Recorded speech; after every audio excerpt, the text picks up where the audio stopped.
শ্রাবণ মাসে বকাই ঢল, এই তো দেখতে পাচ্ছেন ঢল নামতেছে। এই ঢলকে আমাদের মানিকগঞ্জের ভাষায় বলা হয় বকাই ঢল।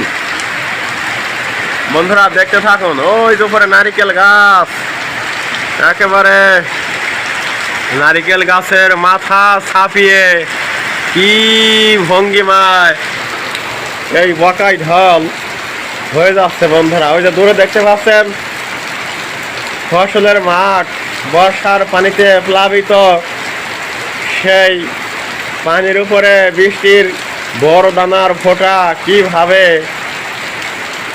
একেবারে ঝাপটে পড়ছে আকাশ থেকে, আকাশটা ভেঙে যেন এই বকাই ঢল মানিকগঞ্জের গাছপালা বেষ্টিত ভূমিকে একেবারে